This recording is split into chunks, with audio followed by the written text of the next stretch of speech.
Vamos falar da situação na Ucrânia. Hoje, dia 23 de outubro, são 8 horas da manhã no Rio de Janeiro, 2 horas da tarde lá em Kyiv. Os soldados russos continuam a abandonar de forma cada vez mais evidente a margem direita do rio Dnipro, ou seja, abandonar a cidade de Kherson. Vimos hoje vários outros movimentos nesse sentido, cada vez mais evidentes. Ainda existe um grande grupo de soldados russos segurando a linha de frente aqui, provavelmente para permitir o recuo dos demais para a margem esquerda do Dnipro. Só que já começam a abrir buracos nessa frente aqui. Algumas cidades aqui já foram identificadas pelos ucranianos como totalmente desprotegidas. Os ucranianos estão avançando devagar, provavelmente porque preferem mesmo que os russos saiam todos dali para evitar danos a civis, deixar a briga entre militares para outro lugar, não para uma cidade como Kherson.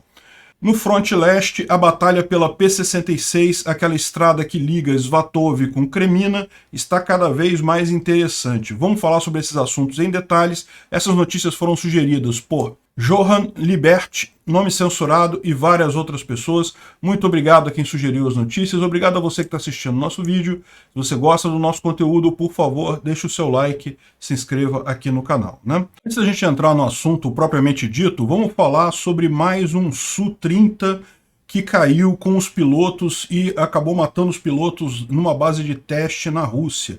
É o segundo avião russo que cai e mata um monte de gente, uma tragédia em poucos dias, né?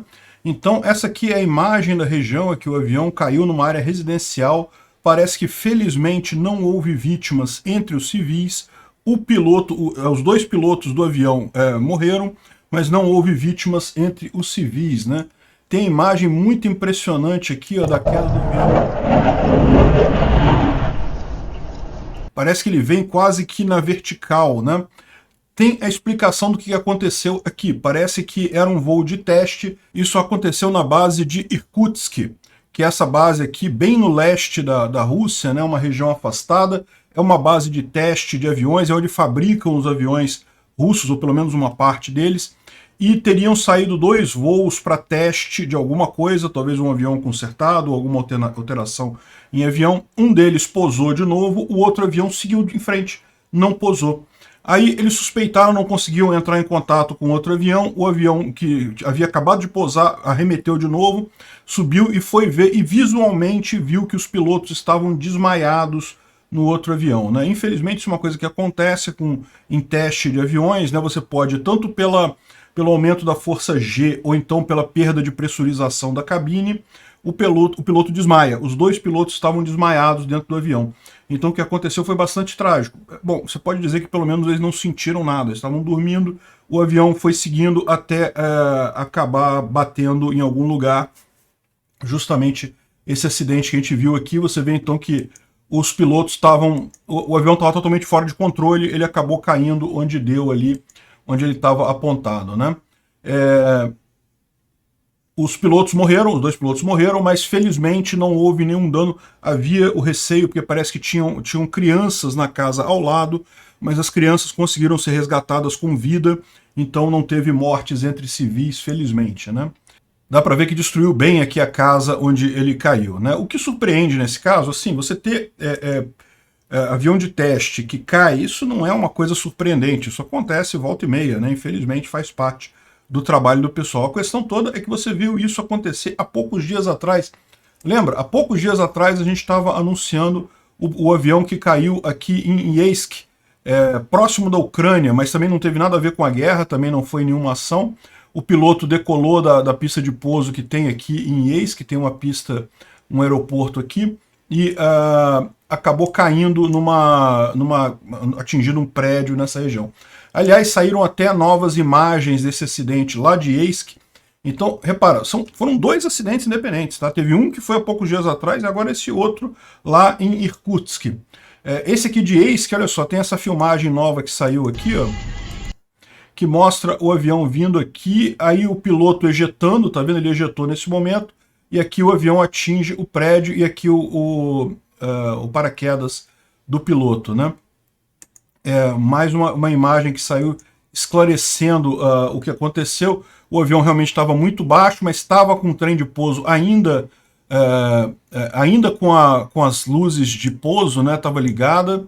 Aí aqui nesse momento ele ejeta, o piloto aciona o assento ejetor, ele deve ter percebido que já tinha perdido o controle do avião, e dá para ver aqui no terceiro ponto o paraquedas do piloto aqui, e o avião atingindo lá os prédios, né? Então lembrando, nesse outro acidente que aconteceu há poucos dias atrás, morreram 14 pessoas, teve mais um monte de gente ferida, o piloto não morreu, o piloto se ejetou e não teve problema. Nesse de hoje, aqui em Irkutsk, morreram os 2 pilotos que estavam no avião, mas não teve danos civis, felizmente.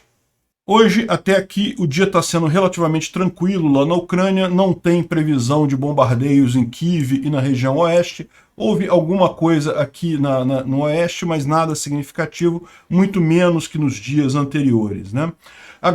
O grande foco de todos aqui continua sendo aqui a região de Kherson.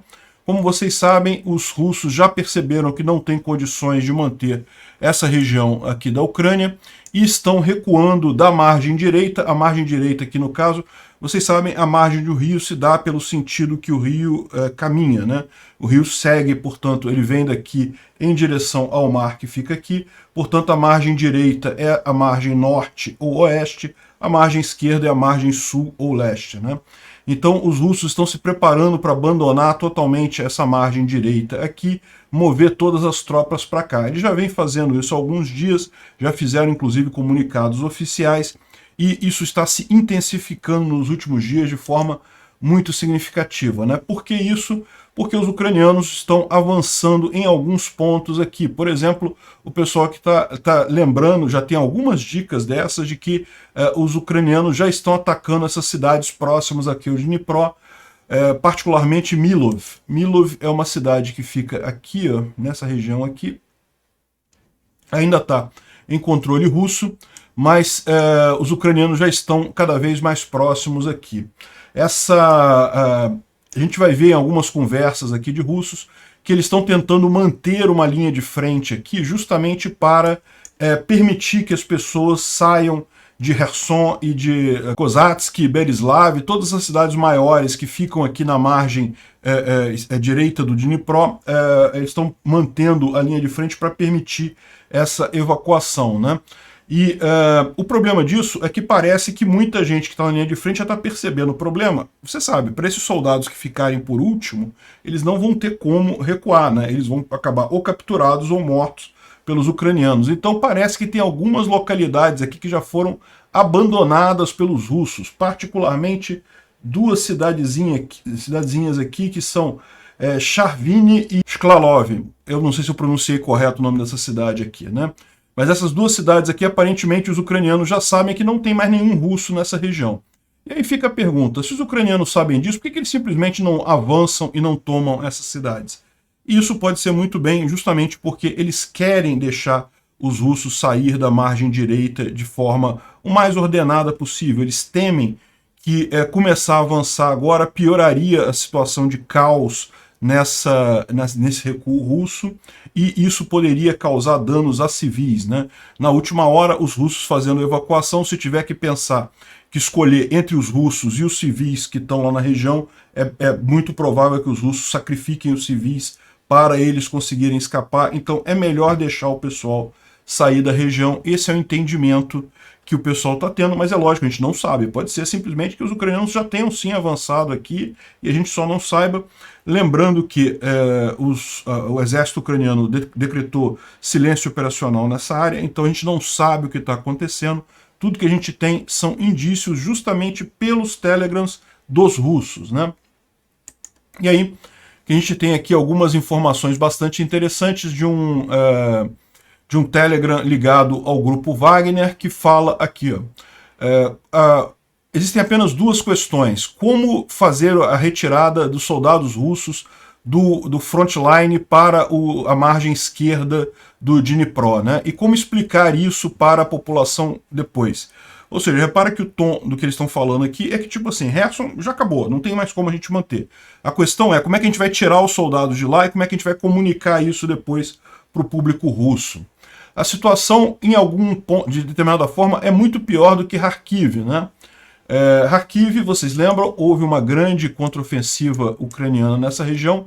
Toda essa área azulada ou cinza aqui, ela estava tomada pelos russos e foi retomada pelos ucranianos, e particularmente Izium é uma cidade que tinha... Izium e Lima também, né? Eram cidades que tinham uma grande quantidade de tropas ucranianas e equipamentos e coisa e tal, e tiveram que bater em retirada, tiveram que sair correndo. Depois que foi tomado Balaklia, né, era a cidade principal aqui, essas outras cidades todas ficaram desprotegidas. Mas repara, aqui você tinha esse rio Oskil, que de fato separava essas tropas, mas esse rio aqui ele tem várias passagens, tem várias pontes ao longo dele, né? Então, e tem toda essa parte por aqui que era muito fácil dos russos atravessarem. Então, foi uma retirada relativamente simples. De fato, a retirada... sem contar, lógico, que eles podiam retirar material aqui para a Rússia diretamente, né? Que é a fronteira da Rússia. Então, em último caso, eles poderiam até jogar muita coisa para cá. É verdade que os ucranianos entraram aqui e logo tomaram Kupiansk. Então, o que estava aqui, eles tinham que passar para cá, não tinha alternativa, né? Só a parte que estava nessa região mais ao norte aqui, que os russos tinham a opção de fazer a retirada para a Rússia. De qualquer forma, realmente é um rio muito menor, um rio muito mais simples, com muito mais pontes, muito mais fácil de ser transposto do que o rio de Dnipro. O rio de Dnipro aqui é um rio muito grande, esse rio, as pontes são enormes, são poucas. Tem a passagem aqui em Nova Kakhovka, que é uma represa hidrelétrica. Tem uma ponte aqui em Antonivka, que está furada, está destruída pelos ucranianos. Os russos têm feito algumas gambiarras ali, mas é difícil de passar. E essa ponte férrea aqui também já foi destruída. O que o pessoal está usando é basicamente ferry boat, que é muito lento para fazer a travessia em todos esses lugares, né? O segundo problema que ele fala é como comunicar isso para o povo russo depois, né? Como é que nós liberamos, nós abandonamos território da Rússia? Lembra que, em tese, para os russos, né, Kherson fez um plebiscito, lorota isso, não tem validade nenhuma isso, mas para os russos é isso. O que está sendo dito para a população russa é que Kherson agora faz parte da Rússia.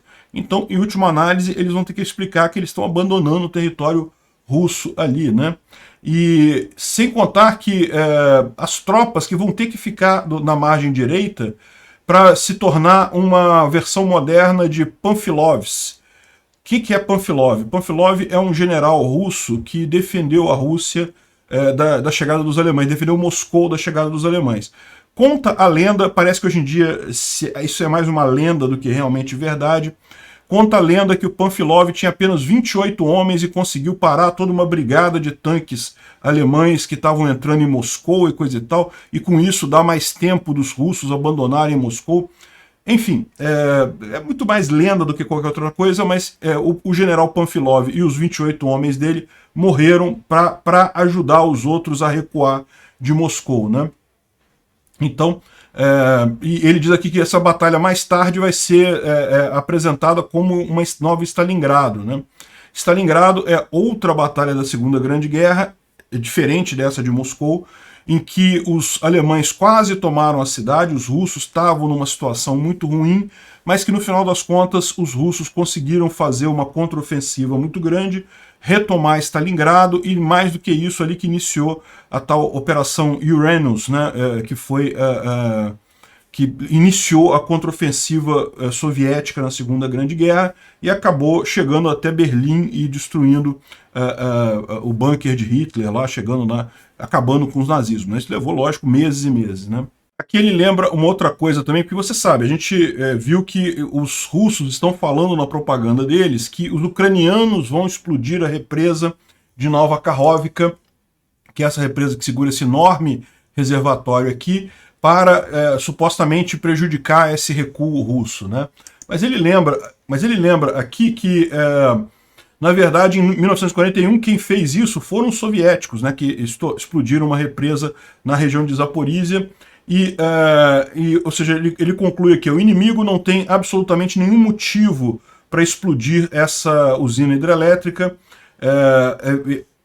eles não precisam cruzar o rio para tomar Melitopol, ele fala aqui, né, porque Melitopol é essa outra cidade que fica aqui, e é lógico, os ucranianos adorariam atravessar por aqui para retomar o sul da Ucrânia, mas vai ser complicado, porque daí, da mesma forma, eles têm o problema de terem que atravessar o rio, de terem que fazer uma cabeça de ponte no rio, pode ser muito complicado fazer isso aqui. É muito mais provável que eles, ao contrário, venham a partir daqui, ó, tem uma linha de frente bem aqui, é relativamente muito mais fácil para os ucranianos partirem daqui e retomarem Melitopol do que continuarem depois do Dnipro nessa região, né? Ou seja, a conclusão dele é que, na verdade, os russos estão falando que os ucranianos vão destruir a barragem de Nova Kakhovka apenas para justificar o fato deles estarem fazendo a evacuação aqui. Ou seja, ele diz que nem os russos nem os ucranianos interessa destruir essa barragem. Eu torço para ele estar certo. Eu suspeito ainda que os russos vão destruir. Estão falando que os ucranianos vão destruir justamente porque eles pretendem destruir a barragem de Nova Kakhovka e daí alagar essa região toda aqui para dificultar os ucranianos, né? Ele no final ele termina aqui dizendo que não, espero que eu esteja errado, que a gente não perca Kherson, enfim, mas eles já estão sabendo que a coisa está realmente perdida ali, né? Já tem algum tempo que o pessoal já está convencido disso. Isso daqui é basicamente o mesmo que foi falado pelo russo lá, mas visto do ponto de vista dos ucranianos, né? Então o rapaz fala aqui que eu tenho muita certeza que os russos já fizeram a decisão de sair da margem ocidental, que é o mesmo que margem direita nesse caso, do rio Dnipro, né? Um elemento para conseguir isso, porém, é enganação, ou seja, o inimigo precisa não saber que você está recuando. Só que, a essa altura, os ucranianos sabem que os russos estão recuando, né? Já está mais do que claro isso. Outra coisa é você conseguir manter soldados na retaguarda, ou seja, enquanto você evacua as cidades aqui, você tem que manter uma linha de defesa aqui para evitar que a coisa toda vire uma confusão danada. E isso precisaria de soldados disciplinados e capazes, né, para fazer esse objetivo complicado, e logística. Duas coisas que a Rússia não tem. Ou seja, o que ele está dizendo aqui é que ele espera mais aviões russos na região, devem usar aviões para manter os ucranianos longe dos russos, permitindo o recuo dos russos. E a grande dúvida que ele tem é com relação à cidade de Kherson, né? Logo quando a cidade foi tomada pelos russos, houve enorme protesto dos moradores da cidade querendo voltar para a Ucrânia, não querendo ficar na Rússia, né? Só que, lógico, depois de alguns meses de ocupação russa, não dá para saber se as pessoas ainda estão na cidade, fugiram, saíram, se tornaram apoiadores russos, o que está acontecendo com esse pessoal. Então, por isso que eu digo, eu acho que essa é a grande questão, por isso que os ucranianos, mesmo sabendo que tem cidades que já estão bem enfraquecidas aqui, que eles poderiam avançar, eles estão preferindo deixar os russos saírem, abandonarem a margem direita, mesmo que isso seja, do ponto de vista militar, pior para os ucranianos. Por quê? Porque essas tropas russas que estão aqui são tropas muito boas. Os russos mandaram para cá as melhores tropas deles. E essas tropas saindo daqui, elas vão acabar reforçando outras frentes, né? Ou seja, vai dificultar para os ucranianos em outros lugares. A gente não sabe aonde que iriam essas tropas, mas certamente iria prejudicar a situação para outros ucranianos em outros lugares. O ideal para a Ucrânia seria retomar isso aqui à força, prender os russos como prisioneiros de guerra ou até matá-los para evitar isso daí. Mas, aparentemente, para garantir a segurança dos civis aqui em Kherson, eles estão preferindo deixar os russos saírem, né? E tem cada vez mais indicações de que essa saída dos russos está muito significativa. Por exemplo, a internet em Kherson foi totalmente, praticamente desligada, está em 10% do que era a conexão há pouco tempo atrás, né? Lembra, quando os russos invadiram Kherson, eles desligaram as antenas de celular ligadas à Ucrânia e implantaram uma rede lá ligada à rede russa, né? Inclusive a internet ali passou a ser feita pela Rússia, só que agora parece que desligou tudo, justamente porque estão saindo de lá com certeza, né? Roubo amplo está sendo reportado na margem direita, na margem ocidental do rio Dnipro, na cidade de Kherson, ou seja, os caras para saírem de lá estão levando tudo que podem.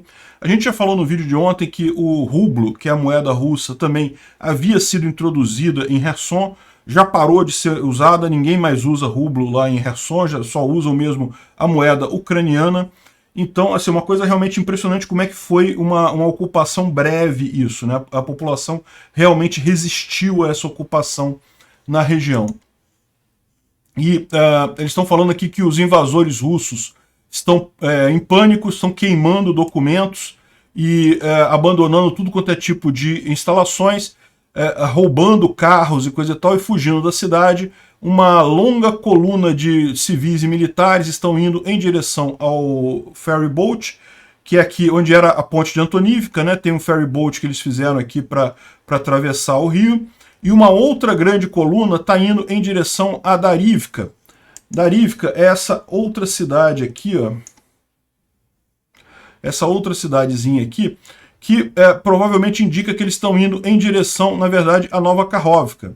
Nova Kakhovka, aqui tem uma passagem que ainda consegue ser usada, né, pela represa de Nova Kakhovka. Dá para passar por cima dela. Aqui está muito destruída a região, mas ainda dá para passar. Então é possível que o pessoal esteja fazendo este caminho daqui para vir a Nova Kakhovka e atravessar, porque o ferry boat nessa região aqui não está conseguindo dar conta de atravessar todas as pessoas, né? Em um Telegram russo, o pessoal está fazendo a lista do que os russos têm que tirar de Kherson na hora de saírem. Realmente um país ladrão a Rússia, né? Olha aqui, os monumentos a Potemkin, Ushakov e Suvorov, ícones cristãos, devem ser dados para as tropas. Exibições de valor no Museu Histórico de Kherson, no Museu de Arte também, do Teatro de Drama de Kherson, enfim, tudo quanto é valores da Orquestra Filarmônica, livros nas bibliotecas. Então, ou seja, o negócio é roubar tudo que tiver de valor na cidade. No final das contas foi isso que eles fizeram. Eles pegaram a cidade, roubaram tudo de valor e fugiram de lá, né?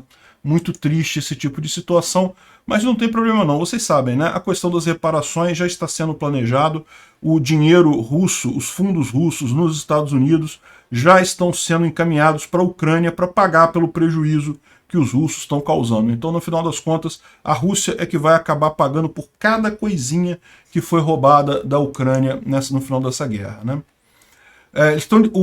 Esse correspondente de guerra aqui está falando que foram trazidos novos recrutas para Kherson, muitos novos recrutas, não são soldados, são lesmas, enfim, o que está dizendo aqui é que, embora esteja havendo a evacuação de civis, das principais tropas, de todo o comando dessa região aqui, eles estão trazendo conscritos, a pessoal novo que acabou de entrar no exército lá na Rússia está vindo para cá. Ou seja, é possível que eles sejam colocados nessa linha de frente aqui justamente para morrer enquanto o pessoal recua, né? Os soldados de verdade recuam, vai ser bucha de canhão, é o que a gente esperava que seria feito deles. É uma pena, mas é isso daí, né? Está mostrando também que todos os doutores, todos os médicos já foram retirados dos hospitais, medicamentos das farmácias, muitas instituições do governo fecharam, e o epicentro do trabalho é as filas lá no ferry boat para sair de Kherson, né? E aqui mostra o pessoal retirando bandeira russa de algum prédio aqui de Kherson, ou seja, realmente o pessoal está abandonando a cidade. Tudo leva a crer isso daí, né? E para onde está indo esse pessoal, né? É lógico, os civis e os militares a gente não tem como saber, mas parece que a administração, ou seja, aquele arremedo de Estado temporário que eles criaram em Kherson, está vindo para Henichesk, essa cidadezinha aqui bem longe. Eles escolheram uma cidade bem distante aqui do fronte, justamente porque sabem que existe o risco dos ucranianos retomarem isso daqui e também atravessarem o rio e começarem a reconquistar a região sul aqui de Kherson, né? Então estão trazendo todos esses administradores, colaboradores russos e coisa e tal para essa cidade aqui bem ao sul em Kherson. Um depoimento curioso foi dado pelo prefeito de Melitopol, Ivan Fedorov. É importante lembrar que esse cara aqui, ele é o prefeito ucraniano da cidade, a cidade dele está tomada pelos russos aqui, né? Melitopol é essa outra cidade aqui. É uma cidade muito importante, é uma cidade que certamente está nos planos ucranianos de ser liberada aí muito em breve. Ele não está lá na cidade, evidentemente, né? Ele é ucraniano, os russos botaram outro prefeito lá no lugar, mas ele ainda tem contato com muitas pessoas na cidade, então ele sabe o que está acontecendo lá. E o que ele está dizendo aqui justamente é que a população de Melitopol parou de usar rublos e voltou a usar a moeda ucraniana de novo na cidade. Repara como é que a indicação que dá é que o pessoal está vendo que não tem capacidade. Até os bancos russos que tinham na região estão saindo de lá, estão sendo movidos. Isso estava acontecendo aqui em Kherson, mas aparentemente também está acontecendo em Melitopol. Os russos estão vendo que não vão conseguir manter essa área aqui também. É o que implica o que ele está dizendo aqui nessa entrevista, né? Não há previsão ainda de quando que os ucranianos vão fazer esse avanço aqui em Melitopol. Eu cheguei a achar que no momento que eles fizeram o ataque na ponte de Kerch, né, na ponte da Crimeia, que isso seria a dica para eles iniciarem esse fronte aqui em Zaporizhia, mas aparentemente não fizeram nenhum avanço aqui até agora. Talvez eles estejam deixando essa parte para o ano que vem. O objetivo ucraniano antes do inverno seja apenas a região de Kherson. Bom, uma outra novidade já é aqui em Bakhmut, né? O soldado ucraniano está andando na cidade, mostrando que a cidade ainda está na mão dos ucranianos. E por que ele está falando isso? Bakhmut é essa cidade aqui, que tem sofrido muito ataque dos russos, de fato. Os russos conseguiram avançar alguma coisa aqui na região sul de Bakhmut, mas na propaganda russa, lá na Rússia, já se dá como tendo sido tomada a cidade pelos russos. E o que o ucraniano está falando aqui é que não foi tomada a cidade, ela ainda está em poder dos ucranianos, a cidade de Bakhmut. Os russos avançaram um pouco aqui no sul, mas não conseguiram ainda tomar a cidade. Certamente os russos estão planejando expandir avançar com essa ocupação aqui para circular a cidade e forçar a retirada dos ucranianos daqui. Mas acho pouco provável que eles consigam fazer alguma coisa. Eles estão há 3 meses tentando fazer isso e não conseguem, né? Avançam um pouquinho, depois os ucranianos retrocedem eles mais um pouco. Enfim, isso aqui mostra o ataque ucraniano à rodovia P-66 na região de Krasnoyarsk, que é essa região aqui, é mais ao norte um pouquinho. Aqui ó, você tem Svatov, Kremina, e no meio do caminho você tem Krasnoyarsk, que é uma cidade aqui, e justamente o ponto central aqui, essa cidade aqui não é uma cidade por si só muito importante, mas o objetivo dos ucranianos é justamente impedir o uso dessa rodovia aqui, que é a P-66, que liga Kremina a Svatov e é usada pelos russos para abastecer essas duas cidades. Então, esses aqui, os planos ucranianos aqui, eles mostram que eles já teriam tomado parte da rota. Então, repara que aqui, ó, aqui está a P-66, pelo menos uma parte dela já está sendo controlada pelos ucranianos, o que significa que os russos já não conseguem passar por aqui. Mas, evidentemente, que ainda é um controle muito superficial, muito breve. Então, o objetivo dos ucranianos nesse momento é justamente pegar essas duas cidades, Krasnoyarsk e Hervono-Popivka, que é essa outra cidade aqui. Ou seja, esse é o objetivo dos ucranianos, justamente tomando essas duas cidades, eles interrompem completamente a P-66, estabelecem bases fixas aqui, bases mais duráveis aqui, e daí impedem essa comunicação, né? E por final, na cidade de Donetsk é essa cidade que está um pouquinho mais ao sul aqui, mas é uma cidade que já está nas mãos dos russos desde 2014, então uma região que já está na mão dos russos há bastante tempo, mas está surgindo e está aumentando o movimento de independência ucraniana, ou seja, moradores da cidade que espalham folhetos sobre como denunciar russos, como ajudar a Ucrânia, como fugir em caso de alguma coisa. Existe também uma teoria de que vai haver um fronte direto contra Donetsk por parte dos ucranianos em algum momento. A gente não sabe se realmente isso vai acontecer. Donetsk já foi uma das principais cidades da Ucrânia, uma das maiores cidades da Ucrânia. Inclusive tinha um time de futebol muito conhecido, Shakhtar Donetsk, que virou agora só Shakhtar e agora está baseado em outra parte da Ucrânia, não está mais em Donetsk. mas era uma cidade muito importante. Hoje em dia virou uma cidade fantasma, basicamente, e ainda está em poder dos russos, né? O Instituto para Estudo da Guerra, ele faz a análise diária dele do conflito. Uma parte do que ele fala aqui é justamente sobre essa região de Kherson. É basicamente o que a gente já falou aqui, então não há novidade, mas tem duas coisas interessantes que eles falam aqui. Lembra, ontem teve mais um grande ataque à infraestrutura ucraniana, e o que ele coloca aqui é que esses ataques seguidos em infraestrutura civil são incapazes ou muito pouco provável que consigam erodir a vontade ucraniana de lutar, embora aumentem um problema econômico e humanitário, né, à medida que as temperaturas caem, ou seja, à medida que chega o inverno, isso vai sim gerar problemas para o governo ucraniano, mas não para os militares ucranianos.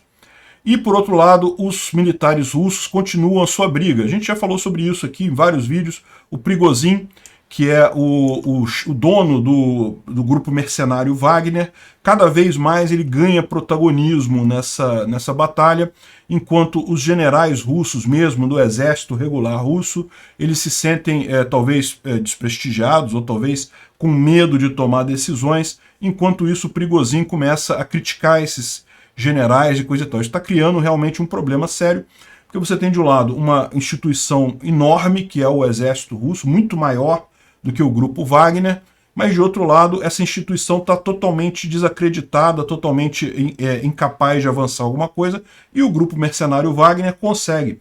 A gente falou sobre a cidade de Bakhmut, que é o único lugar que os russos têm conseguido algum avanço ali, muito pouco, mas têm conseguido, e é justamente onde está o grupo Wagner naquela região, né? Isso daqui vai acabar gerando um conflito muito sério no meio dessa guerra. Dois ex-primeiros ministros da Inglaterra, o John Major e o Gordon Brown, com mais um grupo de cientistas e advogados e coisa e tal, criaram um grupo de estudo para levantar as acusações contra Putin num possível tribunal futuro similar ao Tribunal de Nuremberg na Segunda Grande Guerra, né? Ou seja, a ideia é justamente capturar, catalogar todas as informações que existem para que isso possa ser levado depois para a responsabilização do Putin. É lógico, se o Putin vai realmente ser responsabilizado pelo que está acontecendo, isso vai depender de como terminar essa guerra. Certamente essa guerra só vai terminar quando os russos saírem totalmente da Ucrânia, inclusive da Crimeia. Mas depois disso, se a Rússia vai continuar de pé, não vai, a gente não sabe como é que isso vai acontecer, mas de qualquer forma é muito importante uma instituição desse tipo para ir coletando essas evidências para um eventual julgamento do Putin, né? Houve uma fábrica de pólvora lá na região de Perm, na Rússia, que teve uma explosão muito grande, parece que teve muitos mortos nessa explosão. Não dá para saber se foi um acidente, tem umas imagens aqui, ó. Essa aqui é a fábrica de pólvora de Perm, é uma fábrica antiga, isso aqui foi a explosão, então foi realmente uma explosão muito grande, não se sabe exatamente se foi um acidente, se foi algum ataque, se foi sabotagem. O fato é que parece que teve muitos mortos nessa fábrica de pólvora lá na Rússia, né? Outra coisa, a gente falou aqui no vídeo de ontem, de anteontem na verdade, que o grupo Wagner está fazendo uma linha de proteção de Belgorod, né? Ele fez a linha, sem completar ainda a linha de construção em Luhansk, ele começou a fazer na região de Belgorod, que eles começaram a construir essa linha do Wagner lá em Belgorod, né?